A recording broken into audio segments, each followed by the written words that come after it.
खर्च आहे तो आपण 3162 कोटी म्हणजे साधारणपणे एकूण आपल्या अंदाज पत्रकाच्या जवळजवळ 53% आपण हा जो निधी आहे विकास कामं भांडवली कामं आणि विकास कामांसाठी या ठिकाणी आपण खर्च करणार आहोत. अशा पद्धतीचं हे प्राथमिक स्वरूपाचं विश्लेषण या ठिकाणी आता मांडण्यात आलं. हे सगळं करत असताना या पुण्याचा जो काही पुण्याचा इतिहास आहे, पुण्याची पार्श्वभूमी आहे, आपल्या पुण्याचा एकूणच एक सर्वांगीण समतोल असा विकास जर साधायचा असेल तर त्या संदर्भात काही विकासाची कामं काही योजना या नव्याने या ठिकाणी मांडण्याचा मी प्रयत्न केलेला आहे. त्याचं थोडक्यात या ठिकाणी आपल्या समोर मी विश्लेषण करतो. पंडित दीनदयाळ उपाध्याय अपघात विमा योजना आपल्याकडं सर्वसाधारणपणे करदाता जो आहे तो त्याला नियमानं कर भरत असतो. झोपडपट्टीमध्ये राहणारा नागरिक हा सेवा शुल्क भरत असतो. मग हा जो करदाता आहे हा करदाता जो कुटुंबाचा प्रमुख असतो त्याचा विमा उतरवण्याचा निर्णय आपण घेतलेला आहे. हा विमा उतरवत असताना तो नियमित करदाता असला पाहिजे. त्यांनी त्याचा जर नियमित कर भरलेला असेल तर त्याला महानगरपालिकेच्या वतीनं अपघाती विमा 5 लाख रुपयाचा आपण उतरवणार आहोत.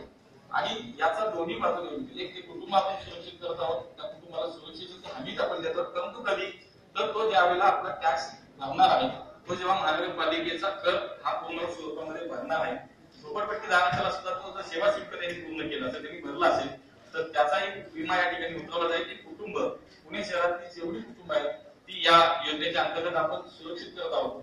अपघात विमा हा त्याचा विषय आहे. जर अपघातात ती व्यक्ती जगावली काही कमी असेल तर त्याला त्याच्या कुटुंबाला 5 लाख रुपये या ठिकाणी मिळतील. परंतु हा सगळा विषय आपण आपल्या कर विभागाशी जोडलाय. तो करदाता असला पाहिजे. तो कर भरल्यानंतर त्याला त्याचं कुटुंब या ठिकाणी सुरक्षित करण्याचा निर्णय या योजनेच्या मार्फत आपण घेतलाय. त्यानंतर अनेक वर्षाचा आपल्या सगळ्यांची निश्चितपणे एक इच्छा होती जी या ठिकाणी मला असं वाटतं की आपण सगळे मिळाला इच्छाशक्तीचा खूप आपल्याला गरज लागणार आहे. एक पुणे महानगरपालिकेचं स्वतःचं स्वतंत्र असं एक वैद्यकीय महाविद्यालय असावं. त्यामुळे भारतरत्न अटल बिहारी वाजपेयी वैद्यकीय महाविद्यालय एक संकल्पना या निमित्तानं पुढे आली. किफायतशीर दरात सर्वोत्तम आरोग्य सुविधा उपलब्ध होणे हा प्रत्येक नागरिकाचा अधिकार आहे. या दृष्टीने पुणे महापालिकेचे वैद्यकीय महाविद्यालय सुरू करत आहोत. येथून पदवी घेणारे डॉक्टर महापालिकेच्या सर्व रुग्णालयात सेवा देण्यासाठी उपलब्ध होतील. त्यामुळे गरीब आणि गरजू विद्यार्थ्यांना वैद्यकीय सुविधा अल्प दरामध्ये व काही सेवा मोफत उपलब्ध होतील. हा या मागचा खरा उद्देश आहे. आणि याच्यामध्ये एक पुण्यातल्या विद्यार्थ्यांना एक वैद्यकीय शिक्षणाचा सुद्धा एक पर्याय त्याच्यासाठी समोर खुला असणार आहे ही त्याच्यावरची भूमिका आहे. त्यामुळे वैद्यकीय महाविद्यालय असलं असावं. त्यानंतर आपण साधारणतः पाहिलं की कंबानी हॉस्पिटल असेल, ससून असेल, परंतु पश्चिम पुण्याला तसं एखादं मोठं हॉस्पिटल निश्चितपणे त्याची गरज आहे. आज त्या भागातल्या नागरिकांना जर हॉस्पिटलची आवश्यकता किंवा इलाजाची गरज लागली तर त्यांना कमलानेर हॉस्पिटल किंवा ससूनला यावं लागतं. त्यामुळे पुण्याच्या पश्चिम भागामध्ये एक मोठं ससूनच्या धर्तीवरती हॉस्पिटल असावं अशी कल्पना याच्यामध्ये आहे. त्यासाठी सुद्धा आपण अर्थसंकल्पामध्ये 5 कोटी रुपयाची या ठिकाणी तरतूद केलेली दिसते. सावित्रीबाई फुले नर्सिंग कॉलेज ही सुद्धा एक मेडिकल कॉलेजच्या धर्तीवरतीच योजना आहे. नर्सिंग कॉलेज आज आपल्या अनेक हॉस्पिटलच्या आहेत, मॅडिकेटल होम्स आहेत.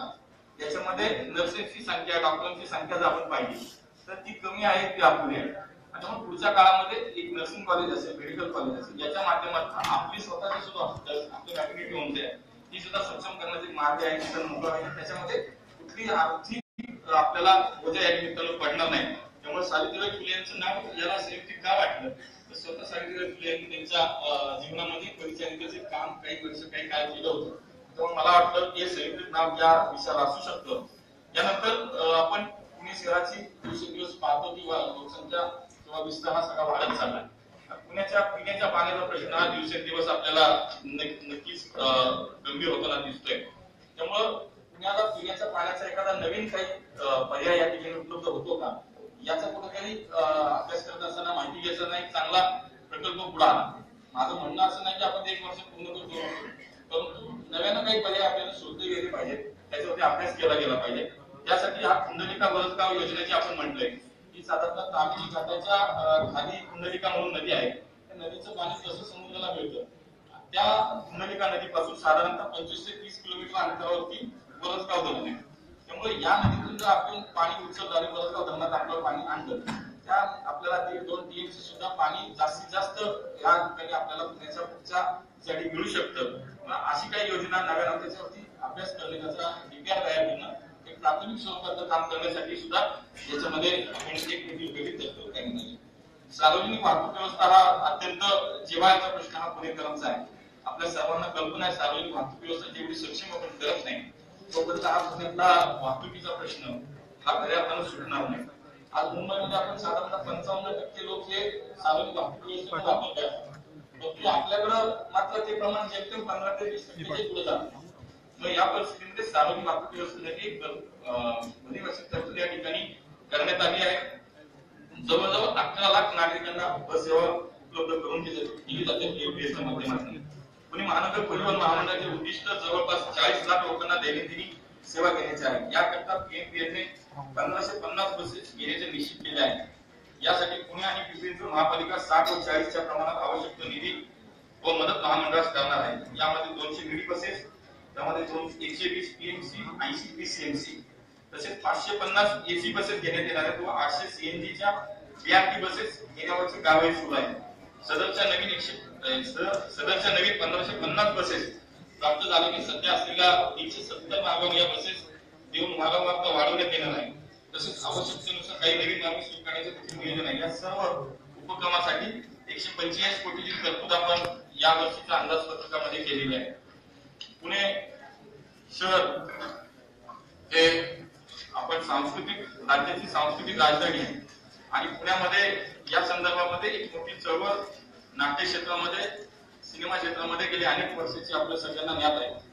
परंतु एक खंत ही या कलाकारांच्या मनामध्ये सातत्याने राहिली की प्रायोगिक रंगभूमीसाठी कुठलंही व्यासपीठ त्यांना स्वतंत्र असं कधी उपलब्ध झालं नाही. त्यामुळं हा एक नवीन प्रयोग आपण या ठिकाणी करतोय. प्रायोगिक रंगभूमीसाठी एक स्वतंत्र असं नाट्यगृह उभारण्याचा या ठिकाणी प्रयत्न आपण केलेला आहे. पुणे हे रंगभूमीचं माहेरघर, नवनवे विषय हाताळत प्रायोगिक रंगभूमी समृद्ध करणाऱ्या नवसर्जनशील कलाकारांसाठी पुणे खान आहे. या कलाकारांना व्यासपीठ दराने, व्यावसायिक दराने नाट्यगृह तालमीसाठी अथवा प्रयोगासाठी घेणे परवडत नाही. पुण्यातील सांस्कृतिक वातावरणात मोलाची भर घालणाऱ्या या कलाकारांसाठी केवळ प्रायोगिक रंगभूमीसाठी नाट्यगृह प्रस्तावित आहे. त्यासाठी या वर्षीच्या अर्थसंकल्पामध्ये 1 कोटीची तरतूद आपण या ठिकाणी करण्यात आलेली आहे. त्यानंतर जसं मी मागे सांगितलं, सार्वजनिक वाहतूक व्यवस्था आणि घनकचरा हे दोन्ही विषय अत्यंत महत्वाचे आहेत आणि त्यासाठी भरीव तरतूद या वर्षीच्या अर्थसंकल्पामध्ये आपण केलेली आहे. पुणे महापालिका कार्यक्षेत्रातील विविध विकास कामांमुळे निर्माण होणारा बांधकामाचा राडारोडा गोळा करणे, वाहतूक करणे व प्रक्रिया कामासाठी या ठिकाणी उजळजळ तत्वावर प्रक्रिया राबवण्यासाठी निविदा प्रक्रिया पूर्ण केलेली आहे. या अंतर्गत शहरातील बांधकाम राडारोडा गोळा करणे, वाहतूक करणे व त्यावर प्रक्रिया करण्यासाठी तरतूद करण्यात आलेली आहे. ऑटोमॅटिक रोड स्वीपिंग व्हेकल खरेदी करण्याची सुद्धा यावेळेला या अंदाजपत्रामध्ये तरतूद करण्यात आलेली आहे. शहरातील कचरा संकलनासाठी 15 घंटा गाड्या, कचरा वाहतुकीसाठी 40 गाड्या कंटेनरचं तसेच 200 गाड्या कचरा वाहतुकीसाठी घेण्याचं या ठिकाणी नियोजन केलेलं आहे. त्यासाठी सुद्धा तरतूद आज या ठिकाणी अर्थसंकल्पामध्ये आपण केलेली आहे. कचरा विकेंद्रीकरणासाठी शहरात विविध ठिकाणी प्रकल्प उभारण्यात येणार आहे. त्यासाठी आरक्षित जागा, अम्युनिटी स्पेस ताब्यात घेऊन त्यासाठी तरतूद करण्यात आलेली आहे. कुबळी देवाची प्रोसेसिंग येथे 750 टन मिश्र कचरा प्रक्रिया करण्यासाठी महाराष्ट्र प्रदूषण नियंत्रण मंडळाकडून कचऱ्यापासून वीज निर्मिती व खत निर्मिती प्रकल्प उभारण्यासाठी मान्यता दिली आहे. आता थोडा वेगळा मुद्दा आहे की तिथं नुकतंच हा सगळा झालेला प्रसंग पाहता आपल्याला थोडंसं सामंजस्यानं हा पुढे जाऊन हा विषय करावा लागणार, पण हे करणं खूप आवश्यक आहे. त्यासाठी सुद्धा या ठिकाणी आपण निधीमध्ये तरतूद या अर्थसंकल्पामध्ये केलेली दिसते. कॅपिंगचे उर्वरित काम हे 2001-2018 पर्यंत पूर्ण करण्याचे नियोजन आहे. अंध प्रक्रिया प्रकल्पाच्या अस्तित्वातील भूभागावर पुनर्जीवित करून नवीन भूभाग तयार करण्याच्या कामाची निविदा प्रक्रिया या ठिकाणी करण्याचे नियोजन आहे. सन 2017-2018च्या आर्थिक वर्षात आणखी 11 लिटर सखी मशीनद्वारे कामाची व्याप्ती वाढवण्यात येणार आहे. मोशी येथील 25 हेक्टर खानपड जागा भूभाग व प्रक्रियेसाठी मिळण्याचा प्रस्ताव माननीय विभाग आयुक्त यांनी राज्य शासनाकडे पाठवलेला असून तो मान्य झाल्यास पुढील 20 वर्षांचं आपल्याला नियोजन त्या ठिकाणी करता येईल. हडपसर, कोंढवा, आंबेगाव येथील कचरा प्रक्रिया प्रकल्पांच्या आवश्यकता जागा ताब्यात घेण्यावर त्या ठिकाणी प्रकल्पाच्या अनुषंगाने विविध विकास कामे करण्याचे नियोजन आहे. सदर जागांवरती प्रकल्प उभारणीबाबत प्रस्ताव तयार करून कारवाई करणार आहे. तसेच पिंपरी सांडस मोशी या ठिकाणी जागा ताब्यात घेण्याची कारवाई आहे. त्या ठिकाणी प्रकल्पाच्या अनुषंगाने विकास कामे करण्याचे नियोजन आहे. मोशी व पिंपरी सांडस येथील जागा ताब्यात आल्यानंतर त्या ठिकाणी कचरा प्रक्रिया प्रकल्प त्या अनुषंगाने त्या ठिकाणी प्रक्रिया करण्याचे काम आपण त्याचं नियोजन करण्यात आलंय. या कामासाठी 78 कोटी, संपूर्ण कामासाठी 78 कोटी 45 लाखाची तरतूद आपण या निमित्तानं या बजेटमध्ये केलेली आहे. त्या सगळ्या खर्चाच्या विषयामध्ये पुढच्या काळामध्ये अत्यंत चांगल्या पद्धतीने सर्व एकत्र म्हणून आपल्याला काम करावं लागेल. नुकतंच राज्याचे मुख्यमंत्री यांच्या उपस्थितीमध्ये सर्व पक्षीय सर्व लोकप्रतिनिधींची एक बैठक झाली आणि त्यामध्ये मुख्यमंत्र्यांनी सांगितले की महिन्याच्या आतमध्ये एक चांगलं नियोजन या पुण्याच्या कन्झर्वेशन संदर्भात आपण करूया. त्याचं एक निवेदन चांगल्या पद्धतीचं नियोजन ते आपल्या समोर ठेवणार आहेत आणि आपण सगळे मिळून मला असं वाटतं की हा पुण्याचा प्रश्न आहे. आपण जास्तीत जास्त पुण्यामध्ये जितक्या ठिकाणी हा विद्युत कचरा प्रक्रियेचे प्रकल्प राबवू तितकं हा पुण्याचा प्रश्न पुढच्या काळामध्ये निश्चितपणे सुटण्यास आपल्याला मदत होईल. मेट्रो प्रकल्प. पुणे शहर हे भारतातील 9व्या क्रमांकाचे शहर आहे. औद्योगिक शैक्षणिक क्षेत्रात वेगाने वाढणारे शहर आहे. वाढत्या शहरीकरणामुळे वाहतुकीवर प्रचंड ताण येत आहे. अस्तित्वातील नागरी वाहतूक व्यवस्था अपुरी पडत असल्याने प्रवासाला जास्त वेळ लागतो. माननीय पंतप्रधान कार्यालयाने दिलेल्या मान्यतेनुसार महाराष्ट्र रेल कॉर्पोरेशन लिमिटेडची स्थापना या ठिकाणी झाली. यामुळे पुणे शहरातील प्रवाशांना मोठ्या वाहन क्षमतेच्या सार्वजनिक वाहतूक व्यवस्थेचा पर्याय या ठिकाणी उपलब्ध होत आहे. पुणे महानगर क्षेत्रातील सुमारे 50 लाख लोकांना याचा फायदा होईल. या मेट्रो प्रकल्पासाठी अंदाजपत्रकामध्ये 50 कोटी रुपयाची तरतूद या ठिकाणी करण्यात आलेली आहे. पुणे महानगरपालिकेच्या सर्व शाळा ई लर्निंग करणे. महापालिकेच्या शाळेत येणारी मुलं ही आर्थिकदृष्ट्या दुर्बल घटकातील असतात. त्यांना कुठल्या प्रकारचं जर उच्च शिक्षण घ्यायचं असेल किंवा माहिती तंत्रज्ञानाच्या संदर्भात काही शिक्षण घ्यायचं असेल तर घरची तेवढी आर्थिक परिस्थिती नसते. घरी तसं शैक्षणिक कुठलंही वातावरण त्या निमित्तानं त्यांच्याकडे नसतं आणि म्हणून या सगळ्या विद्यार्थ्यांना, आपल्या शाळेतील सगळ्या विद्यार्थ्यांना ई लर्निंगचं शिक्षण दिलं गेलं पाहिजे. या उद्देशाने पुणे शहरातील सगळ्या शाळा त्या ई लर्निंग करण्यासाठी 6 कोटी रुपयाची तरतूद आपण या अंदाजपत्रकामध्ये केलेली आहे. Solar city. केंद्र सरकारच्या सौर शहरीकरण योजनेअंतर्गत पुण्याचा समावेश करण्यात आलेला आहे. अपारंपरिक ऊर्जेच्या वापराला प्रोत्साहन देण्याच्या दृष्टीने तसेच पर्यावरण विमुख ऊर्जा वापर हा उद्देश या निमित्तानं आहे. पुणे शहराच्या शाश्वत विकासाच्या दृष्टीने अत्यंत महत्त्वाच्या ठरणारी योजना पूर्ण करण्यासाठी पुणे महानगरपालिका म्हणून जे आपल्याला या निमित्तानं काम करायचं असेल ते आपण निश्चितपणे पूर्ण करणार आहोत. स्मार्ट सिटीच्या विषयासंदर्भात केंद्र सरकारच्या स्मार्ट सिटी योजनेअंतर्गत आयोजित करण्यात आलेल्या स्पर्धेमध्ये आपल्या महानगरपालिकेचा दुसरा क्रमांक आहे. पुणे स्मार्ट सिटी डेव्हलपमेंट कॉर्पोरेशनने प्रकल्पाचे आराखडे या ठिकाणी तयार केलेले आहेत. यामध्ये 51 प्रकल्पांचा समावेश झालेला आपल्याला दिसतो. त्यामुळे स्मार्ट सिटी योजनेअंतर्गत पुणे महानगरपालिकेच्या हिश्श्याची जी काही तरतूद आपल्याला करायची ती सुद्धा स्मार्ट सिटीसाठी आपण 50 कोटी रुपयाची तरतूद या अंदाजपत्रकामध्ये केलेली आहे. आपल्याला सगळ्यांना कल्पना आहे की पुणे शहरामध्ये ज्येष्ठ नागरिकांची संख्या फार मोठी आहे आणि ज्येष्ठ नागरिक वयाच्या 50 नंतर काही ना काही व्याधीनी वारंवार हॉस्पिटलमध्ये जावं लागतात, काही तपासण्या कराव्या लागतात. तर याच्या संदर्भामध्ये आपण एक योजना या अंदाजपत्रकामध्ये मांडली आहे. डॉक्टर श्यामाप्रसाद मुखर्जी ज्येष्ठ नागरिक मोफत आरोग्य योजना. या योजनेअंतर्गत शहरातील नागरिकांना 75 रुपयामध्ये या ठिकाणी घरपोच सुविधा मिळणार आहे. तसेच 50 वर्षावरील रुग्णांना म्हणजे ज्येष्ठ नागरिकांना आपण स्वतःच एक डायग्नोस्टिक सेंटर उभं करून त्या माध्यमातून ज्येष्ठ नागरिकांना 50 वर्षावरील नागरिकांना आपण त्या ठिकाणी मोफत तपासणी या पुढच्या काळामध्ये देण्याची योजना देण्याचं ठरवलं या योजनेच्या मार्फत. तशीच एक योजना आहे की महिला आणि किशोरवयीन मुलींची. आज आपण पाहतो समाजामध्ये कॅन्सरचं, महिलांच्या कॅन्सरचं प्रमाण हे दिवसेंदिवस वाढत चाललंय आणि त्याची कुठेतरी खबरदारी घेतली जात नाही. त्याच्या पूर्व तपासण्या करण्यामध्ये कुठेतरी हलगर्जीपणा होतो आणि त्यामुळे कुठेतरी एका गंभीर आजाराला सामोरं जावं लागतं. तो आजार अगदी शेवटच्या टप्प्यात आल्यानंतर कुठेतरी निधन झाल्यानं त्याही व्यक्तीच्या किंवा कुटुंबाच्या हातामध्ये काही राहत नाही. त्यामुळं महानगरपालिकेच्या वतीने किशोरवयीन मुलींना रुबेला लस आणि महिलांच्या कॅन्सरच्या संदर्भामध्ये त्यांच्या ज्या काही तपासण्या असतील, ज्या काही टेस्ट महिलांच्या कॅन्सरच्या संदर्भात त्या मोफत करण्यासाठी आपण एक योजना नव्याने करतोय. त्याची 50 रुपयाची तरतूद या ठिकाणी आजच्या संदर्भामध्ये आपण करतोय. जेनेरिक औषधालय जी आता शहरामध्ये फार कमी ठिकाणी दिसतात, परंतु जेनेरिक औषधाच्या माध्यमात म्हणजे जेनेरिक औषधं ही नागरिकांना अनेक ठिकाणी सहज आणि जिथं त्यांना हवी त्या ठिकाणी लवकरात लवकर उपलब्ध होण्याच्या दृष्टीनं या ठिकाणी महानगरपालिकेचे विविध असणारी आपली हॉस्पिटल असतील, मॅटर्निटी होम असतील या ठिकाणी ही जास्तीत जास्त प्रमाणात जास्त संख्येने आपण उपलब्ध करून देण्याचं ठरवलंय. या योजनेमुळे स्वस्त दरात सुद्धा आहे, त्याच्यापेक्षा स्वस्त दरात आपल्याला त्या ठिकाणी नागरिकांना औषधं भेटतील. यासाठी अंदाजपत्रकामध्ये 50 लाख रुपयाची आपण तरतूद केलेली आहे. तर शहरामध्ये योग केंद्र उभारणे. पुणे शहरातील नागरिक, युवक, ज्येष्ठ नागरिक, महिला व समाजातील सर्व घटकांना भारतीय योगशास्त्राची ओळख, त्यांचा नियमित योगाभ्यास घडवून आणणे, त्यांचे आरोग्य बलशाली व रोगमुक्त करण्यासाठी शहरातील विविध ठिकाणी योग केंद्र उभारण्यात येणार आहेत. आणि त्यासाठी या अंदाजपत्रकामध्ये 1,50,00,000 रुपयाची तरतूद करण्यात आलेली आहे. नवजात अर्भक कक्ष हा एक नव्यानं आपण या ठिकाणी सुरू करतोय. महानगरपालिकेच्या प्रसूतीगृहामध्ये येणाऱ्या बहुतांशी महिला अल्प उत्पन्न गटातील असतात. काही नवजात अर्भकांना अतिदक्षता विभागात ठेवावे लागते. आपल्या प्रसूतीगृहामध्ये ही सोय नसल्यामुळे या नवजात अर्भकांना अन्य खासगी दवाखान्यात उपचार घ्यावे लागतात. सदरची बाब ही अत्यंत खर्चिक असल्यामुळे सगळ्यांनाच हा खर्च करणे शक्य होत नाही. ही अडचण लक्षात घेता महापालिकेच्या 2 प्रसूतीगृहामध्ये नवजात अर्भक कक्ष NICU विकसित करण्यासाठी ₹2 कोटीची तरतूद या ठिकाणी करण्यात आलेली आहे. पुणे शहर हे विद्येचं माहेरघर आहे. पुणे शहरामध्ये बाहेरच्या शहरातून, राज्यातून मोठ्या प्रमाणामध्ये विद्यार्थी या ठिकाणी शिक्षण घेण्यासाठी येतात.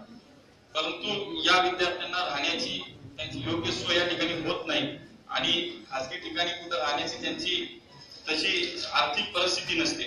त्यामुळे पुणे शहरामध्ये शिकायला येणाऱ्या आदिवासी आणि मागासवर्गीय विद्यार्थ्यांसाठी आपलं एकच वसतिगृह या ठिकाणी आहे. पुढच्या काळामध्ये अजून काही वसतिगृह या निमित्तानं आपल्याला निर्माण करता येतील का, यासाठी या ठिकाणी ही संकल्पना या अंदाजपत्रकामध्ये मांडलेली. त्यासाठी 1 कोटी रुपयाची तरतूद आपण या ठिकाणी केलेली आहे.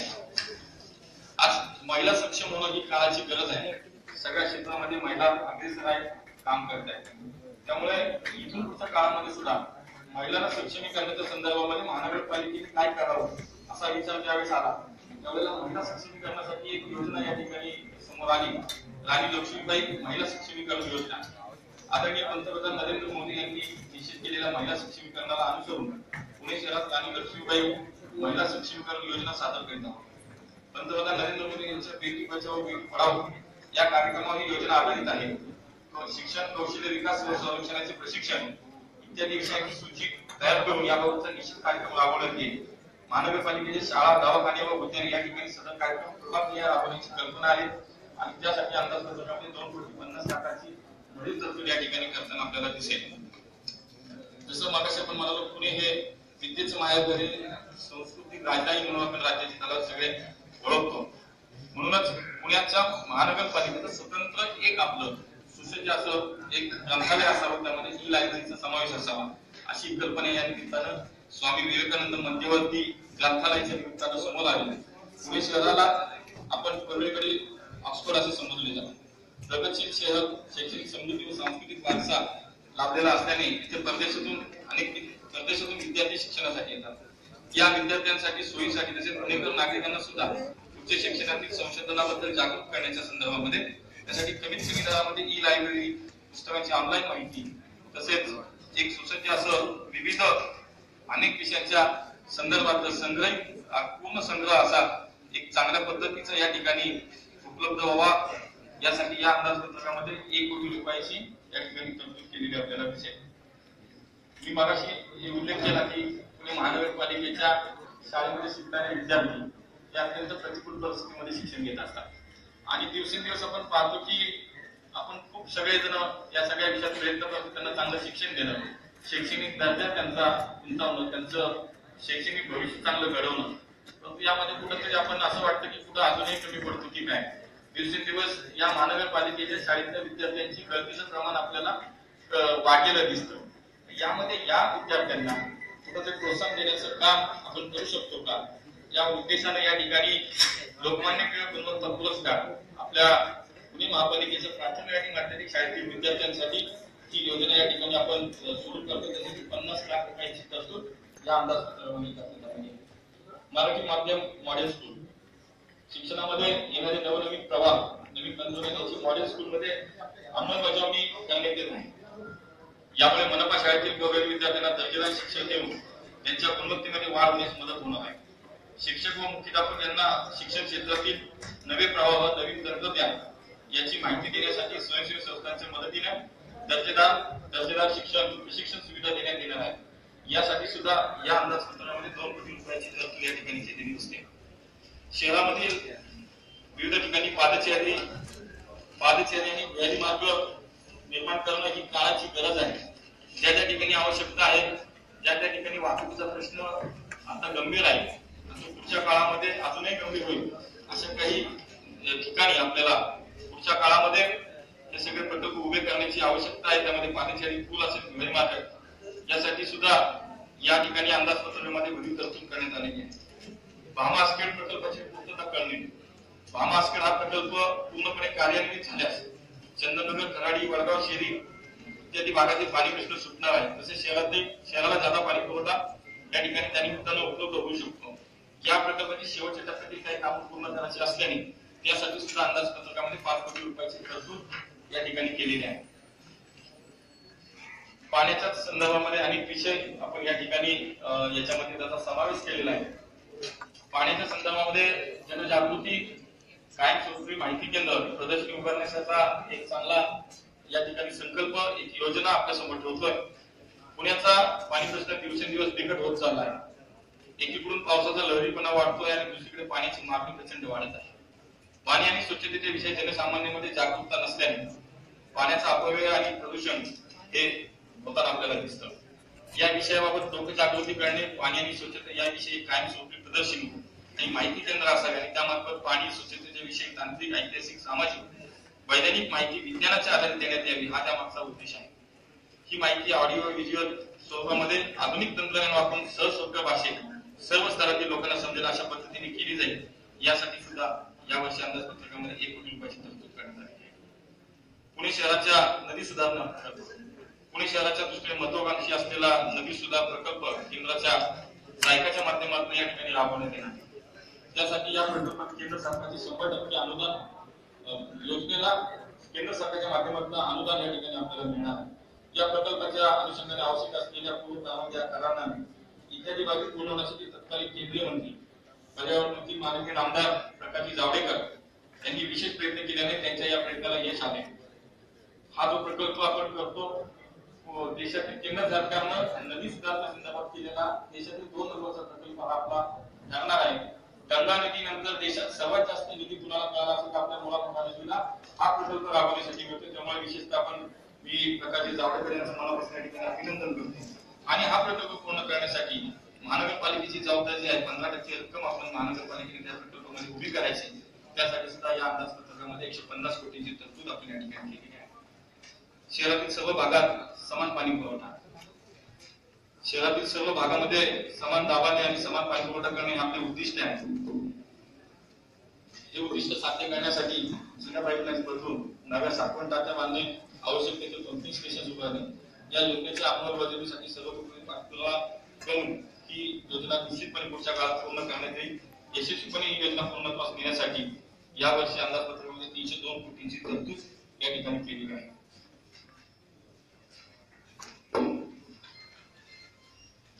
गेले अनेक वर्ष प्रलंबित असलेला बालभारतीचा पोळपाटा रस्ता, आपल्याला कल्पना आहे की आता नुकताच त्याचा समावेश सुद्धा कितीमध्ये करण्यात आला. त्यामुळे हा रस्ता पूर्ण करणं हे पश्चिम पुण्याच्या वाहतुकीच्या दृष्टीने एकूणच खूप आवश्यक असलेली गोष्ट आहे. अनेक वर्ष प्रलंबित असणाऱ्या बालभारती पोळपाटा या रस्त्याचे काम करणे आवश्यक आहे.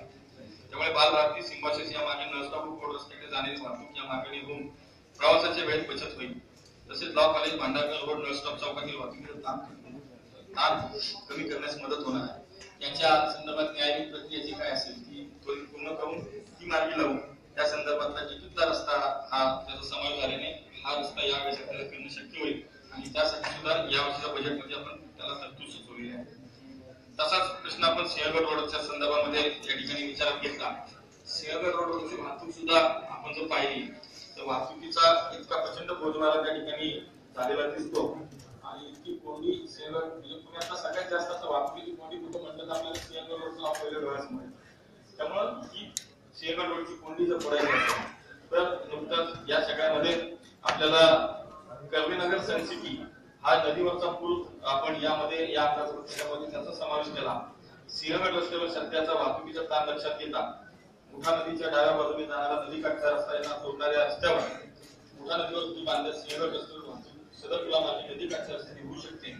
त्यामुळे सिंहगड रस्त्यावर वाहतुकीचा ताण कमी, वाहतुकीची कोंडी कमी होण्यास मदत होईल आणि वाहतुकीचा प्रश्न काही अंशी निश्चितपणे सुटेल. यासाठी सुद्धा या अंदाजपत्रकामध्ये तरतूद करण्यात आलेली आहे. पाषाण पंचवटी ते कोथरूडला जोडणाऱ्या बोगद्याच्या कामाची प्रकल्प तयार करणे. शहरामध्ये दुचाकी चारचाकी वाहनांची संख्या दिवसेंदिवस मोठ्या प्रमाणात वाढत असून सध्या असणारे रस्ते हे आखडे पडत आहेत. त्यामुळे वाहतुकीची कोंडी टाळण्यासाठी नवीन नवीन पर्यायांचा वापर करणं हे आवश्यक झालेलं आहे. पाषाण पंचवटी ते कोथरूडला जोडणारा बोगदा हा पश्चिम पुणेच्या वाहतुकीचा रस्ता अत्यंत चांगला पर्याय आहे. त्यामुळे हा बोगद्याचा प्रश्न जर हा सुटला खूप मोठ्या प्रमाणात त्या सगळ्या भागाचा प्रश्न वाहतुकीला सुटेल. पण हे काम छोटं नाही, काम मोठं आहे.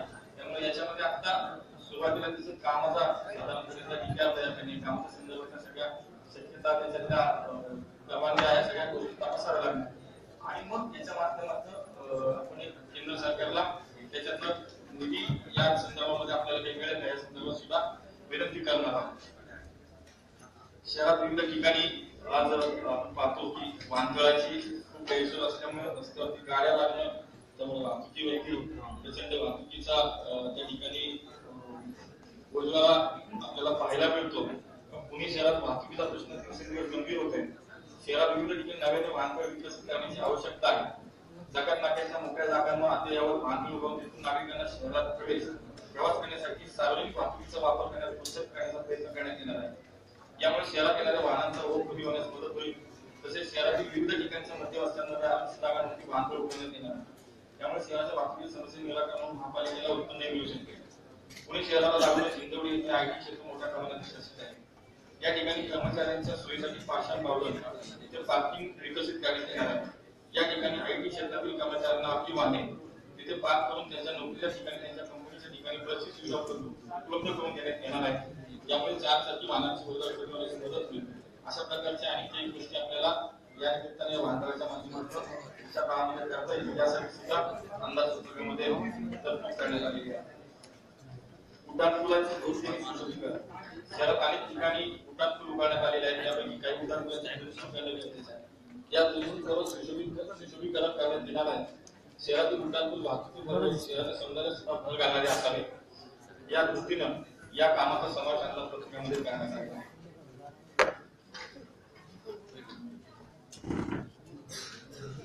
पुणे शहरातील अत्यंत सर्वात व्यस्त वाहतुकीच्या दृष्टीने रस्ता म्हटलं तर कर्वे रस्त्याचा आपल्याला उल्लेख करता येईल. आपण या ठिकाणी चित्र पाहू शकतो. हे काल्पनिक चित्र नाही, तर जयपूरमध्ये अस्तित्वात असलेला हा पूल आहे. त्याच्यामध्ये मेट्रोचा मार्ग आहे, त्याच्यामध्ये उड्डाणपूल आहे आणि खाली आपण आपला रस्ता आहे. म्हणजे 3 प्रकारची वाहतूक या रस्त्यावर पुढच्या काळामध्ये आपण कर्वे रस्त्याचं जर नियोजन केलं तर अशा पद्धतीने होऊ शकतं. पुणे शहरातील नॉनस्टॉप चौकातील वाढत्या वाहतुकी समस्येवर उपाय करण्याच्या दृष्टीने उड्डाणपूल उभारण्याबाबत नियोजन केले आहे. नॉनस्टॉप चौकामध्ये law college road, Karve road, मांगते पुल येणारा रस्ता अशा 3 रस्त्यावरती वाहतूक या चौकात मिळते. त्यामुळे सदर चौकात वाहतुकीची कोंडी होत असते. या चौकात उड्डाणपूल जाण्याचे कर्वे रस्त्यावर वाहतुकी सरळ पुलावून जाऊन चौकातील वाहतूक कोंडी कमी होण्यास मदत होईल. तथापि सदर रस्त्यावर पुणे शहरातील विमानात रावण या नियोजित मेट्रो मार्ग आहे. त्यामुळे मेट्रो उड्डाणपूल यांचा एकत्रित विचार करून या पुलाची रचना करणे शक्य आहे. कर्वे पुतळा हा जर प्रयोग झाला तर आपल्याला मेट्रो आणि उड्डाणपूल दोन्ही मार्गाने त्या ठिकाणचा हा ट्रॅफिकचा प्रश्न सुटण्यास मदत होईल. तसेच पुढे जाऊन काही कर्वे पुतळा चौक या सगळ्या भागामध्ये सुद्धा जे काही मेजर मोठे चौक आहेत त्या ठिकाणी सुद्धा वाहतुकीचे प्रश्न आहेत, हे सुद्धा कायमस्वरूपी सोडवण्यासाठी त्या ठिकाणी अंदाजपत्रकामध्ये तरतूद करण्यात आलेली आहे. शहरातील वाहतूक सुधारण्यासाठी सुद्धा या अंदाजपत्रकामध्ये आपण तरतूद केलेली आहे. शहरातील प्रमुख रस्त्यांवरती वाहतूक व्यवस्था सुधारण्यासाठी मुख्य खात्याच्या वतीने विविध कामं करण्यात येतात. उदाहरणार्थ झेब्रा क्रॉसिंगचे पट्टे असतील, सिग्नल यंत्रणा असेल, पादचाऱ्यांसाठीचे पेडेस्ट्रियन क्रॉसिंग असतील. या व्यतिरिक्त वाहतूकसाठी सुचवल्याप्रमाणे नवीन डिझाईन करून त्या ठिकाणी स्पेस वाढवणे, प्रतिरोधक बसवणे, या चौकातील या क्षेत्रातील तज्ञांचे मार्गदर्शन मिळवणे यासाठी काही उपाययोजना करण्याच्या दृष्टीने या ठिकाणी तरतूद करण्यात आली. हा विषय करत असताना वाहतूक शाखेचे पोलीस उपायुक्त जे आहेत त्यांच्याशी या संदर्भातली एक बैठक झाली. त्या संदर्भात त्यांना पुण्याच्या वाहतुकीच्या संदर्भामध्ये काय गोष्टी आपल्याला कराव्या लागतील महानगरपालिका आणि पोलीस म्हणून या संदर्भात एक थोडीशी साधक चर्चा झाली आणि त्यातून काही कामं या निमित्तानं या करावी लागतील अशा याच्यातून अंदाजपत्रकामध्ये याची तरतूद आपण केलेली आहे. चांदणी चौक विकसित करणे. चांदणी चौकाचा प्रश्न हा सगळ्यांना माहिती आहे. पुण्याचा पश्चिम प्रवेशद्वार असलेल्या या चांदणी चौकातली वाहतुकीची जी काही समस्या आहे ती सोडवण्यासाठी केंद्र सरकारनं प्रयत्न केलेले आहेत आणि त्याच्या माध्यमातून ते काम लवकर सुरू होईल. परंतु काही कामं अशी आहेत की आपल्याला करावी लागणार. सर्व्हिस रोड असतील किंवा अंडरग्राऊंडच्या युटिलिटीज आपल्याला त्याच्यात शिफ्टिंग असेल, त्याच्यात त्याला बदलणं असेल किंवा अनेक सर्व्हिस रोडच्या संदर्भातली काही कामं असतील त्या संदर्भातली महानगरपालिका काही काम आपल्याला निश्चितपणे योजनेत करावी लागणार आणि त्यासाठी अंदाजपत्रकामध्ये 1 कोटी रुपयांची तरतूद करण्यात आलेली आहे. विद्यापीठ चौकातला एक वाहतुकीचा प्रश्न हा सातत्याने चर्चेचा विषय ठरलेला आहे.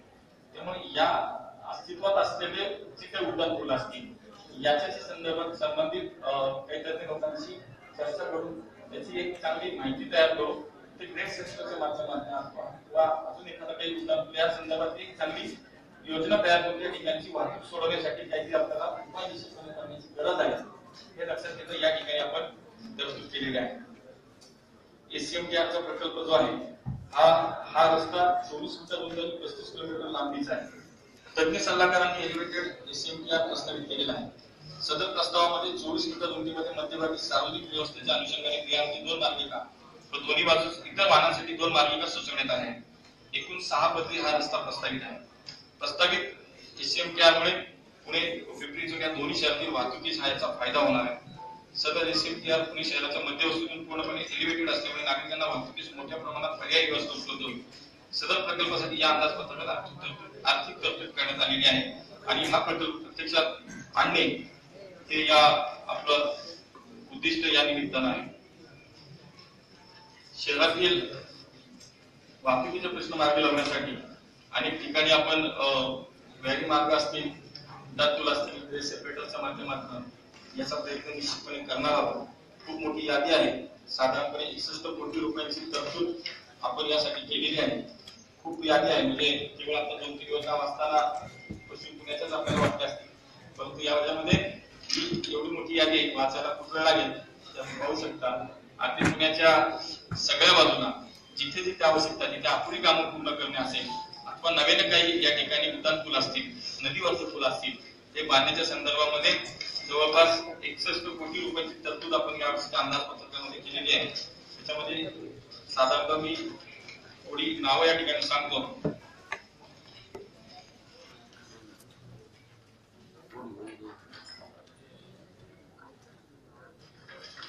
खूप मोठी यादी आहे, परंतु एकूणच पुणे शहराच्या वाहतुकीच्या संदर्भामध्ये ह्या काही गोष्टी पूर्ण करणे आवश्यक असल्याने त्या सगळ्या आवश्यक असल्याने याच्यामध्ये भरीव तरतूद 61 कोटी रुपयांची आपण केलेली आहे. एमपीएल कंपनीसाठी किंवा बसेससाठी 13 नवीन बस डेपो निर्माण करणे. आपण आता मगाशी म्हटलं की आपण 1500 बसेस नव्याने घेण्याचा प्रस्ताव आहे. त्यासाठी महानगरपालिका म्हणून जी काही आपल्या हिशाचे बसेस ते आपण देणार. या बस जर रस्त्यावर आल्या तर त्याचा पार्किंगचा प्रश्न निश्चितपणे असणार आहे. आजही आपल्याला अनेक ठिकाणी रस्त्यावरतीच गाड्या लावलेल्या दिसतात. हा पार्किंगचा प्रश्न सोडवण्यासाठी आपण 13 नवीन बस डेपो निर्माण करण्याचं या निमित्तानं निर्णय घेतलाय. पुणे महापालिका आणि महामेट्रोच्या मदतीने 13 नवीन बस डेपोची उभारणी या ठिकाणी करण्यात येत आहे. सध्या उपलब्ध असलेल्या बस डेपोमध्ये बसेस पार्किंग करण्यासाठी जागा अपुरी पडत असल्याने व सार्वजनिक वाहतूक व्यवस्था सक्षम करण्यासाठी 500 बसेस खरेदी करण्याचा प्रस्ताव मान्य करण्यात आला आहे. यामध्ये इंधन बचत व वेळेची बचत होईल. पार्किंग व नवीन डेपोच्या उभारण्यासाठी यावर्षी अंदाजपत्रकामध्ये 2 कोटी रुपयांची तरतूद करण्यात आली आहे.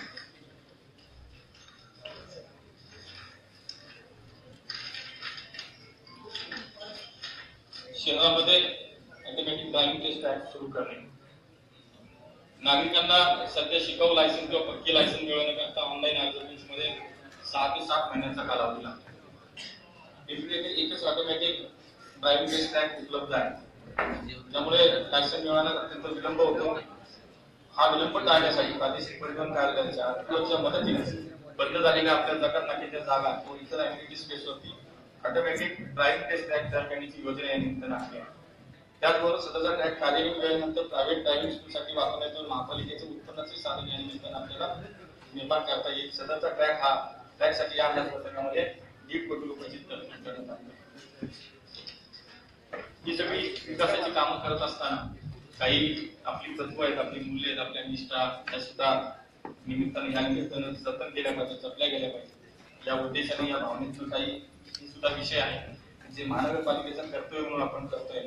सिंहगडावरती छत्रपती राजाराम महाराजांची समाधी स्थळ आहे, त्या समाधी स्थळाचं सुशोभीकरणाचं परिसर आणि समाधी स्थळाचं सुशोभीकरण करणं काम करणं या संदर्भामध्ये आता अंदाजपत्रामध्ये तरतूद करण्यात आली. थोडी आता इथं दिसते, पण आपण त्याच्यामध्ये जशी गरज लागेल तशी त्या निमित्तानं आपण त्यांना उपलब्ध करून देऊ शकतो. लाल महालाच्या संदर्भामध्ये आपल्याला माहिती छत्रपती शिवाजी महाराजांचे वास्तव्य असलेले हे पुणे शहरातील आहे. त्याची इथे पर्यटनाच्या दृष्टीने सुशोभीकरण करणे, हेरिटेजच्या माध्यमातून त्या ठिकाणी कामं करणं, प्रकाश व्यवस्था करणं अशा अनेक विविध कामं लाल महालाच्या या सगळ्या संवर्धनाच्या दृष्टीने करण्यासाठी अंदाजपत्रकामध्ये जवळपास 2.25 कोटी रुपयाची तरतूद आपण या ठिकाणी केलेली आहे. संगम घाटाच्या संदर्भामध्ये सुद्धा पुणे शहरात नागरिकांना त्यांच्या कुटुंबियाच्या दशक्रियाविधीसाठी संगम घाटावर जावं लागतं. त्या ठिकाणी काही सुविधांचा अभाव निश्चितपणे जाणवतो. त्यामुळे या ठिकाणी काही सुविधा अत्यावश्यक आहेत आणि या सुविधा करून संगम घाटा सुशोभित करण्यासाठी अंदाजपत्रकामध्ये 50 लाख रुपयाची आपण तरतूद केलेली आहे. मराठी भाषा संवर्धन हा सगळ्यांचा आपला आवडीचा विषय आहे. मराठी भाषा आणि पुणे हे घट्ट नाते आहे. पुण्याची बहुभाषा होत चाललेली संस्कृती जपत असताना मराठी भाषेचे संवर्धन ही आपली सर्वांची जबाबदारी आहे. अत्यंत समृद्ध असणाऱ्या अभिजात भाषेचा ठेवा जपणे आणि वृद्धिंगत करणे यासाठी विविध उपक्रम राबवण्याचा मानस आहे. शहरातील मराठी भाषेशी संबंधित काम करणाऱ्या संस्था आणि व्यक्ती यांच्या सहभागातून मराठी भाषा संवर्धनाचा उपक्रम राबवण्यात येणार आहे. मराठी भाषा संवर्धनाचे अभिनव उपक्रम आखले जातील. मराठी भाषा संदर्भात काही माहिती हवी असल्यास ती पुण्यात नक्की मिळेल अशी भूमिका घेऊन मराठी भाषा संवर्धन उपक्रम राबविला जाईल. केवळ मराठी भाषिकांचाच नव्हे तर भाषावर प्रेम करणाऱ्या अभ्यास करण्यासाठीचा हा उपक्रम एक मार्गदर्शक ठरावा अशा भूमिकेतून आपल्या समोर मांडलेला आहे. या दृष्टीने या उपक्रमासाठी 50 लाख रुपयाची तरतूद या अर्थसंकल्पामध्ये करण्यात आली आहे.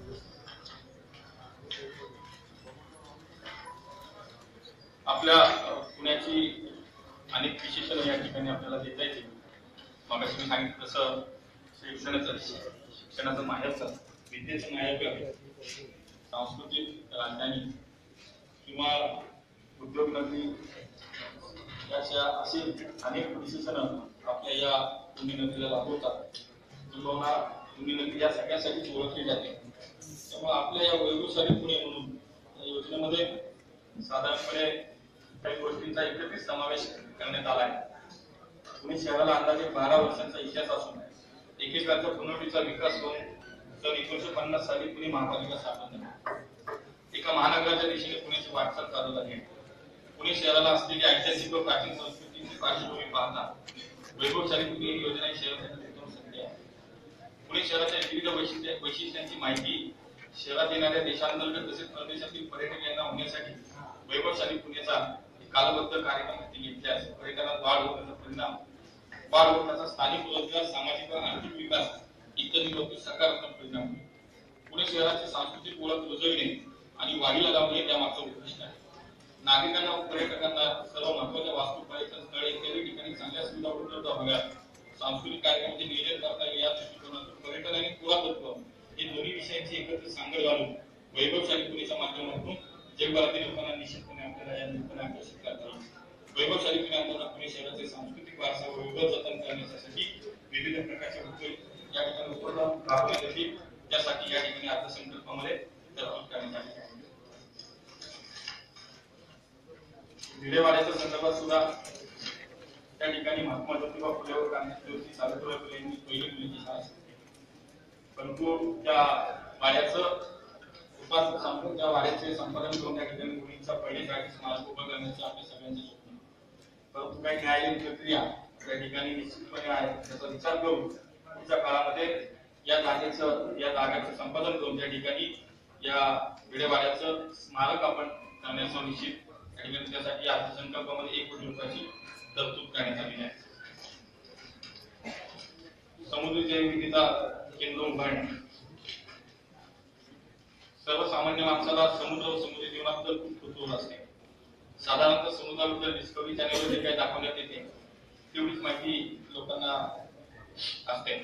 जगभरातील 7 समुद्र, तेथील विविध जलचर प्राणी, पाणी, तेथील तापमान इत्यादी अनेक बाबींची माहिती करून देण्यासाठी पुणे शहरामध्ये आंतरराष्ट्रीय दर्जाचे भव्य समुद्री जैवविविधता केंद्र उभारण्यात येणार आहे. त्यामुळे शालेय विद्यार्थ्यांना समुद्री या सगळ्या जैवविविधताबद्दल माहिती मिळेल. पुणे शहरात एक नवीन पर्यटन केंद्र या ठिकाणी विकसित व्हायला मदत होईल आणि आपल्या पुणे शहराच्या पर्यटनाला निश्चित प्रमाणामध्ये चालना मिळेल. यासाठी सुद्धा या अर्थसंकल्पामध्ये तरतूद करण्यात आली. गेल्या अनेक वर्षाचा आपल्या सगळ्यांचा अत्यंत अस्मितेचा विषय शिवसृष्टी, यासाठी सुद्धा महानगरपालिकेच्या 10 कोटी रुपयांची तरतूद या निमित्ताने केलेली आहे.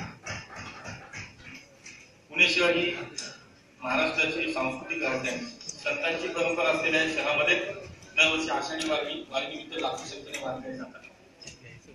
वारकऱ्यांसाठी पुणे महानगरपालिकेतर्फे विविध शाळांमध्ये राहण्याची व्यवस्था करण्यात येते. परंतु ही व्यवस्था ही आपली ही अक्षर दूर करण्यासाठी तसेच वारकरी संप्रदायाचे अनेक छोटे मोठे कार्यक्रम या ठिकाणी होण्यासाठी वारकरी भवन योजना, वारकरी भवन उभारण्यात येईल. तसेच शहरातून हज यात्रेसाठी जाणाऱ्या आपल्या मुस्लिम बांधवांची व्यवस्था करू शकणारी हज यात्रा जोडण्यासाठी यावर्षी अंदाजपत्रकामध्ये तरतूद करण्यात आली. भारतरत्न बाबासाहेब आंबेडकर हे आपल्या सर्वांचे प्रेरणा असतात.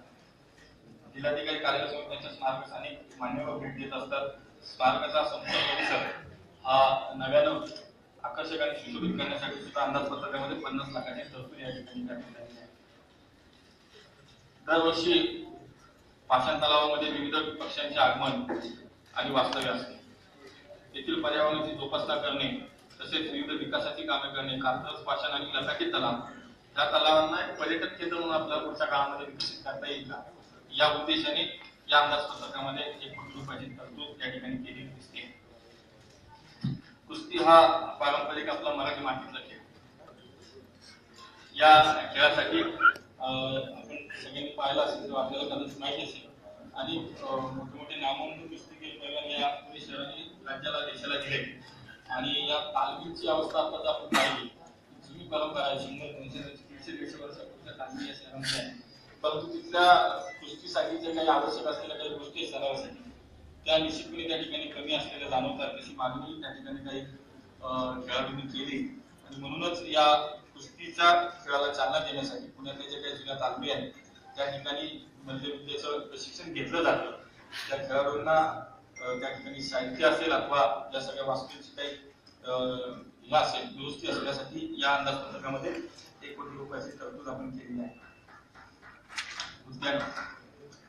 उद्यानं ही शहराची फुफ्फुस आहे. शक्य तिथे उद्यानं विकसित करण्यात त्याच्यात वैविध्य आणणं, सर्व वयोगट आणि दिव्यांगांनाही सहजपणे वावरते असे उद्यान रचना करण्याचे उद्दिष्ट ठेवण्यात आले आहे. शहरातील नागरिकांना आरोग्याची निगा राखणे आणि शहराचे पर्यावरण उत्तम ठेवणे या उद्दिष्टाने उद्यान रचनावरती लक्ष केंद्रित करण्यात येईल. यासाठी या अंदाजपत्रकामध्ये 83 कोटी रुपयाची तरतूद आपण केलेली आहे. ससून रुग्णालयातील शवागाराची यंत्रणा यापुढे पडत असल्याने नागरिकांना खासगी रुग्णालयातील शवागारात मृतदेह ठेवावा लागतो.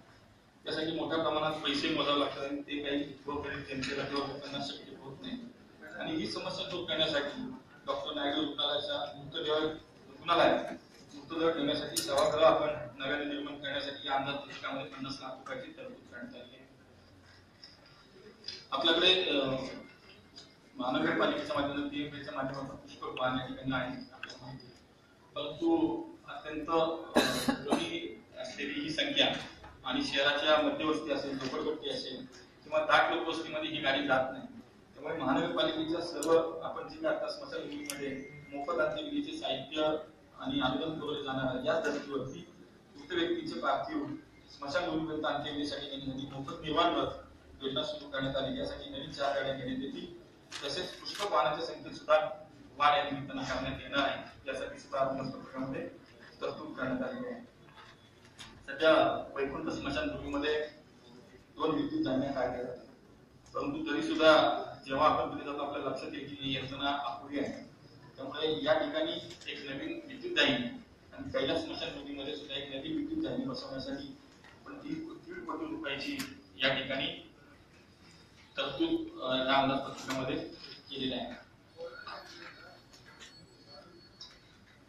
आपलं अग्निशमन जे केंद्र आहे किंवा दल आहे याला सक्षम करणं किंवा त्यांचा कारभार अत्यंत अद्ययावत पद्धतीनं चालणं, जेणेकरून जी काही हानी होते या सगळ्या अपघाताच्या काळामध्ये त्याच्यामध्ये हे न होता त्याचं काहीतरी पूर्व काळजी म्हणून किंवा हे सक्षमपणे राबवण्यासाठी एक नव्यानं आधुनिक तंत्रज्ञान आधारित अग्निशमन विभाग विकसित करणे यासाठी तरतूद आपण या ठिकाणी केलेली आहे. अग्निशमन दलाची मध्यवर्ती अग्निशमन केंद्र 13 अग्निशमन केंद्र कार्यरत आहे. अत्याधुनिक तंत्रज्ञान आधारित अग्निशमन दलाचे मुख्यालय असणाऱ्या मध्यवर्ती अग्निशमन केंद्रामध्ये कंट्रोल रूम म्हणजे असणे आवश्यक आहे, जेणेकरून नागरिकांना आपत्तीच्या वेळी सुविधा उपलब्ध होण्यास मदत होणार आहे. अग्निशमन विभागाकडे नियंत्रण कक्षामध्ये उच्च दर्जाची आधुनिक वायरलेस यंत्रणा असणे, ही यंत्रणा दलातील सर्व प्रकारच्या वाहनांशी तसेच सर्व अग्निशमन उपकेंद्राशी जोडलेली असणार आहे. सदरील यंत्रणेचे कार्यक्षेत्र हे पुणे महापालिकेच्या सध्याच्या अटीपासून पुढे किमान 5 किलोमीटर परिसरापर्यंत विना अडथळा करण्याचं प्रयोजन आहे. अग्निशमन दलाचे कंट्रोल रूम हे संगणकीकृत केल्यास प्रत्येक अग्निशमन उपकेंद्रातील वाचवणे संगणकीकृत करून ती नियंत्रण कक्षात जोडणे. अग्निशमन दलाचे नियंत्रण कक्षाकडे येणाऱ्या विविध प्रकारच्या दुर्घटनांची माहिती ही त्या परिक्षेत्रातील अग्निशमन उपकेंद्राकडे संगणकीय माध्यमातून पाठवून त्या केंद्राकडील वाहने आपत्तीचे निवारणाकरता पाठविणे. सदरील संघटनेच्या सर्व नोंदी संगणकीय माध्यमातून होणे, या नोंदीचे ई रजिस्टर करणे, याकरिता आवश्यक क्षमतेचा सर्व अन्य आवश्यक असणारी इतर यंत्रणा बसवणे तसेच संगणक प्रणाली विकसित करणे आवश्यक आहे. अग्निशमन दलातील सर्व प्रकारच्या वाहनांना व्हेकल ट्रॅकिंग सिस्टीम बसवून सदर सिस्टीमचे परिचालन हे कंट्रोल रूम कडून करण्यात येईल. अग्निशमन दलातील सर्व अग्निशमन केंद्राचे ठिकाणी केलेल्या संगणकीय यंत्रणेमार्फत मुख्य अग्निशमन अधिकारी यांची कायदेशीर कॉन्फरन्सिंग सुविधा उपलब्ध करून देण्यात येईल. यासाठी या अंदाजपत्रकामध्ये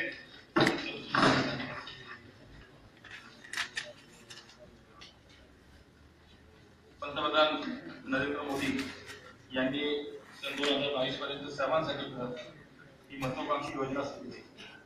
पंतप्रधान आवास योजना नागरी भागासाठी सुरू करण्यात आली.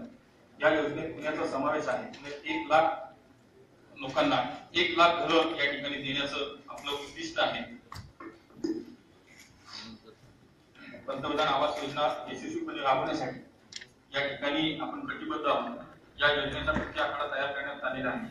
ही योजना तडीस घेण्यासाठी आपण सर्वजण निश्चितपणे काम करूया. या अंमलबजावणीत कोणत्याही समस्येचे निराकरण केले जाईल. पुणे महानगरपालिका म्हणून जे आपल्याला सगळ्यांना या ठिकाणी करावं लागेल ते आपण सगळे करणार आहोत.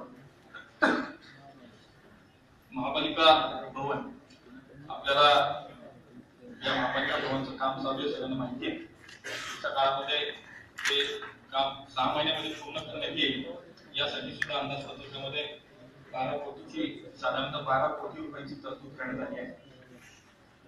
भटक्या कुत्र्यांचा त्रास हा अनेक वेळेला आपल्या सगळ्यांना माहिती आहे. प्रत्येक नगरसेवकाला प्रभागात काम करताना जाणारे सगळ्यात मोठी अडचण आहे, मोठी समस्या कुत्र्यांच्या संदर्भातली जी काही श्वान संगोपन केंद्र सुरू करण्याची आपली कल्पना आहे. पुणे शहरातील नागरिकांना भटक्या कुत्र्यांमुळे होणारा त्रास टाळण्यासाठी श्वान संगोपन केंद्र सुरू करण्यात येणार. त्यासाठी अंदाजपत्रकामध्ये आपल्या काही आपली स्पेसेस असतील, आपल्या काही जागा असतील, त्याच्यामध्ये किंवा एखादी संस्था आपल्याबरोबर झाली तर त्यांच्यासोबत काम करू. हे काम करायचं आपल्याला या सगळ्या पुढच्या काळामध्ये निश्चित करणार.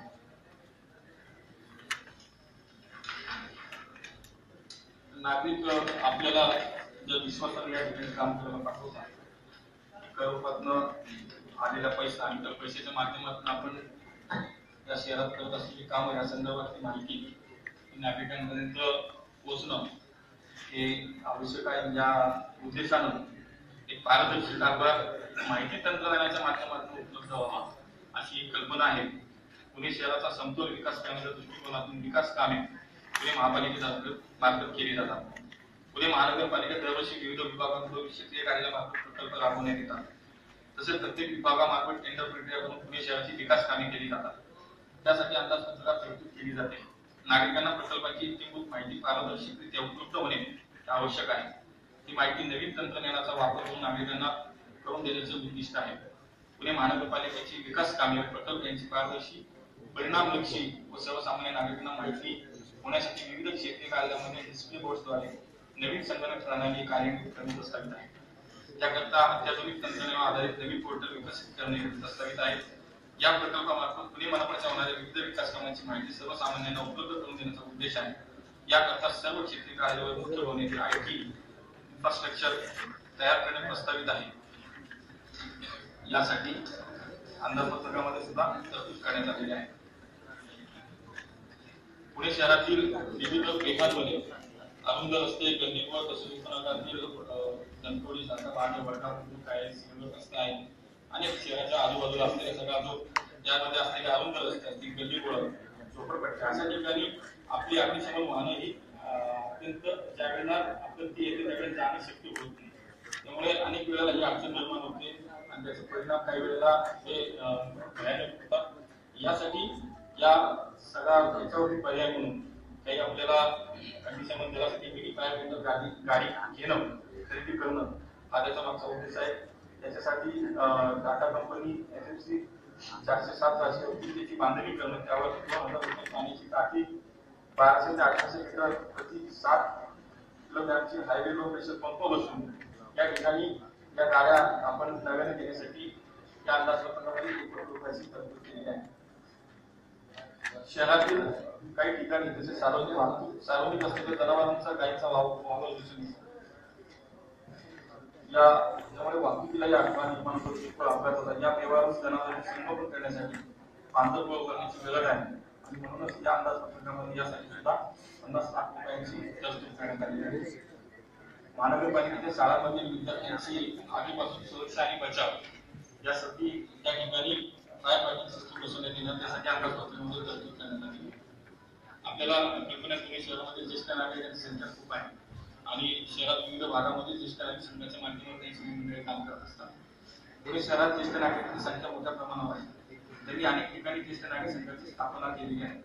त्याद्वारे त्यांचे अनेक उपक्रम चालवले जातात. त्या उपक्रमांची जागा, या उपक्रमांसाठी जागा उपलब्ध होण्याच्या दृष्टिकोनातून ज्येष्ठ नागरिक भवनाची संकल्पना या अंदाजपत्रकात मांडण्यात आली आहे. यासाठी अंदाजपत्रकात तरतूद करण्यात आलेली आहे. ते ज्येष्ठ नागरिकांना सगळ्या त्यांच्या संघांना सभा कार्यक्रमासाठी मोफत उपलब्ध करून देण्यात येते. येथील त्यासाठी 50 लाख रुपयाची तरतूद या ठिकाणी करण्यात आली आहे.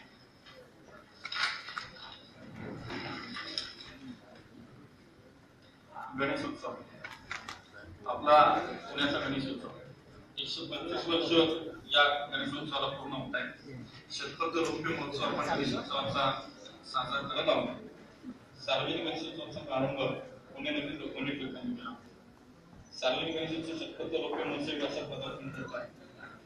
पारतंत्र्य विरोधात लढण्याची प्रेरणा देणारा आणि समाज प्रबोधनाचे व्यासपीठ बनलेला सार्वजनिक गणेशोत्सव पुण्यातील आंतरराष्ट्रीय ओळख आहे. सार्वजनिक गणेशोत्सवाला 125 वर्षाच्या पुण्याचा सामाजिक, सांस्कृतिक, आर्थिक, राजकीय बदलाचा साक्षीदार आहे. या उत्सवाला संपूर्ण पुणेकरांच्या वतीने मानाचा मुजरा करण्यासाठी तसेच हा उत्सव जगभरात पोहोचवण्यासाठी वर्षभर काही ना काही आपण चांगले उपक्रम या निमित्ताने करू. त्यासाठी अंदाजपत्रकामध्ये 2 कोटी रुपयांची तरतूद या ठिकाणी करण्यात आलेली आहे. माहिती तंत्रज्ञान आपलं प्रशासन आहे ते गतिमान करण्यासाठी नागरिकांना चांगल्या सेवा सुविधा ह्या उपलब्ध होण्यासाठी 45 कोटी रुपयांची तरतूद माहिती तंत्रज्ञानासाठी उपलब्ध करण्यात आलेली आहे. त्यामध्ये सर्व सेवा सुविधा नागरिकांना 100% ऑनलाईन करण्यासाठी विविध संगणक प्रणाली अद्ययावत करण्यात येतो. सर्व शासकीय विभागांच्या सेवा सुविधा पुणे कनेक्ट मोबाईल ॲपद्वारे कार्यान्वित होती. विविध कल्याणकारी योजनांचा नागरिकांना द्यावाचा मोबदला थेट लाभ हस्तांतर धोरणानुसार लाभार्थ्यांचा आधार नंबरवर बँक खात्यात जमा करण्याकरता संगणक प्रणाली या ठिकाणी विकसित केली जाईल. विविध विभागांचे डॅशबोर्ड विकसित करणे, संगणक प्रणालीमध्ये डाटाचा वापर करून बिझनेस इंटेलिजन्स आणि डाटा अनालिटिक्स प्रणाली कार्यान्वित करणे. पुणे मनपाची कॅशलेस ट्रेझरी या ठिकाणी तयार करून अंमलबजावणी प्रस्तावित आहे. पुणे मनपाची घरपोच सेवा देण्यासाठी प्रकल्प या निमित्तानं प्रस्तावित आहे. ओपन गव्हर्नन्स, संकेतस्थळ अपडेट करणे अशा अनेक उपक्रम या ठिकाणी आपल्याला दिसतील. ते माहिती आणि तंत्रज्ञान या माध्यमातून या ठिकाणी संपूर्ण शहरामध्ये राबवली जातील. त्यासाठी अंदाजपत्रकामध्ये या ठिकाणी 45 कोटी रुपयांची तरतूद या ठिकाणी सुचवलेली आहे. हा सगळा या ठिकाणी अर्थसंकल्प सादर केला असताना सादर करत असताना त्याच्या विकासाच्या योजना म्हणजे आपण सगळ्यांनी मिळून केलेला संकल्प आहे. हा संकल्प प्रत्यक्षात साकारण्यासाठी हातात हात घालून आपण सगळेजण काम करूया. तसेच हा जर आपण अर्थसंकल्प पाहिला तर अत्यंत वास्तववादी या ठिकाणी मांडण्याचा मी प्रामाणिक प्रयत्न केला आहे. शहराचा सर्वांगीण समतोल विकास या अर्थसंकल्पाच्या माध्यमातून निश्चितपणे करता येईल. आपल्या सगळ्यांची त्यासाठी निश्चितपणे मला सहकार्याची अपेक्षा आहे. माझे सगळे या ठिकाणी असलेले सहकारी, प्रशासनाचे अधिकारी यांचं सहकार्य, यांची साथ आपण निश्चितपणे पुढच्या काळामध्ये अर्थसंकल्पाला स्वरूप देऊन सगळ्या प्रकल्प, सगळ्या योजना या प्रभावीपणे राबवून या योजना अंमलात आणू. हा अर्थसंकल्प मांडत असताना एक फक्त आमचा नगरसेविका वैशालीताई मराठे यांच्या संदर्भामध्ये एक विषय झाला, तो फक्त उल्लेख करतो. सर्व नगरसेवकांच्या वार्डातील कामं असतील जी आपण सगळ्यांनी दिली, एकूणच शहराचा विचार करता त्याच्यामध्ये जास्तीत जास्त आपल्या सगळ्या कामांना किंवा आपल्या तरतुदीला न्याय द्यायचा मी निश्चितपणे प्रयत्न केलाय. म्हणजे अगदी त्याच्यामध्ये विरोधी पक्ष, सत्ताधारी पक्षाला कुठला भेदभाव केलेला नाही. आपण जर पाहिलं तर मी अध्यक्ष म्हणून अर्थसंकल्प मांडत असताना इथून मागच्या मला कोणाचं हे नाही करायचं, परंतु माझ्या स्वतःपासून सगळी आपण सुरुवात त्याच्यामध्ये केलेली आहे. हा अर्थसंकल्प हा रिअलिस्टिक असावा. मागचा मुख्यसभेने सादर केलेला अर्थसंकल्प हा 5,742 कोटींचा होता आणि यावर्षी आपण जो या ठिकाणी सादर केलाय तो 5,912 कोटींचा. त्यामुळे त्याच्यामध्ये कुठेही आपण तो जास्तीत जास्त फुगणार नाही, तो वाढणार नाही याची दक्षता निश्चितपणे घेतलेली आहे. त्यामध्ये जर माझ्या सगळ्या सभासद बंधूंनी माझ्या संदर्भात काही सूचना असतील त्या पुढच्या काळामध्ये आपण एकत्र निश्चितपणे करू. ते सत्ताधारी पक्ष जे आहे, विरोधी पक्ष अशा याच्यामध्ये कुठलाही भेदभाव केला नाही. तुम्ही सत्ताधारी पक्ष आणि विरोधी पक्षाच्या नगरसेवकांनी दिलेल्या निधीचा सुद्धा जर नीट माहिती घेतली तर ते अंतर जवळजवळ संपवण्याचा प्रयत्न या निमित्ताने केलेला आहे. तो आपण पाहू शकता. एक मराठी ताईंच्या संदर्भात थोडस तुमच्या नावावरती तुमच्या 11 क मध्ये टाकण्यात आलेल्या तरतुदी त्या 11 ब मध्ये गेल्या. त्याची दुरुस्ती निश्चितपणे करील. आपल्याला न्याय मिळेल, काळजी करू नका. आम्ही चिंतेनं पुन्हा सांगू नका, मला सांगा. एवढंच या निमित्तानं पुन्हा एकदा सर्वांचे मनापासून या ठिकाणी आभार मानतो. पुन्हा एकदा सगळ्यांचे आभार मानतो आणि हा अंदाजपत्र सादर करताना मला निश्चितपणे एक आनंद, समाधान होतो. माझ्या एका कार्यकर्त्याला माझ्या पक्षाने संधी दिली. माझ्या सर्व नेत्यांचं, कार्यकर्त्यांचं, आपल्या सर्वांचं मनापासून या ठिकाणी आभार मानतो. धन्यवाद. जय हिंद, जय महाराष्ट्र.